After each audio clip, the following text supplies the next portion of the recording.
సేఫ్గా ఉంటూ ఎలక్షన్స్ వస్తే సంక్రాంతి వస్తే డూడు బసవన్లు వచ్చినట్టు ఆంధ్రప్రదేశ్కి వచ్చి జగన్మోహన్ రెడ్డి గారి గురించి అవాకులు చవాకులు పేలితే జనాలు వీళ్ళందరినీ కూడా తొందరలో హైదరాబాద్కి కట్టగట్టి పార్సల్ చేస్తారని కూడా ఈ సందర్భంగా తెలియజేసుకుంటున్నారు.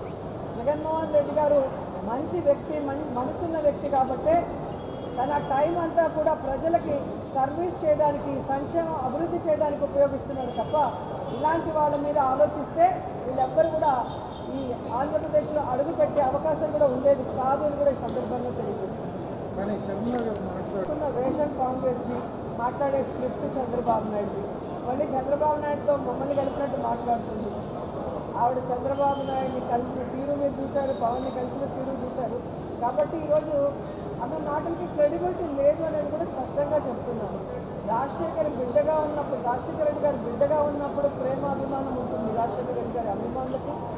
ఆమె తెలంగాణలో పార్టీ పెట్టినప్పుడు జాలి ఉండేది, పాపం ఈవిడ ఎండల్లో తిరుగుతుంది అనే ఉండేది. కానీ ఎప్పుడైతే ప్రజలు అసహించుకునే కాంగ్రెస్ని, ప్రజలు తరిమేసిన కాంగ్రెస్లో చేరి ఈ రాష్ట్రానికి మంచి చేస్తున్న వైఎస్ఆర్ కాంగ్రెస్ పార్టీకి నష్టం చేకూర్చాలనుకున్నప్పుడు షర్మిల మాటలకి అర్థం లేదని కూడా ఈ సందర్భంగా తెలియజేసుకుంటున్నాను.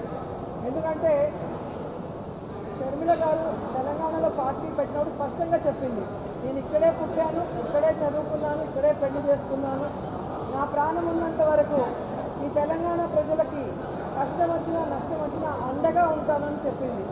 మరి అలాంటి బిడ్డ ఈరోజు ఆ పార్టీని కాంగ్రెస్లో విలీనం చేసి తెలంగాణని గాలి వదిలేసి ఆంధ్రప్రదేశ్లో వచ్చి మళ్ళీ కొత్త అవతారం ఎత్తితే ఏ విధంగా గౌరవం ఉంటుంది, మాటకి క్రెడిబిలిటీ ఉంటుంది. ఈరోజు జగన్మోహన్ రెడ్డి గారిని చూడండి, పావురాల గుట్టలో ఇచ్చిన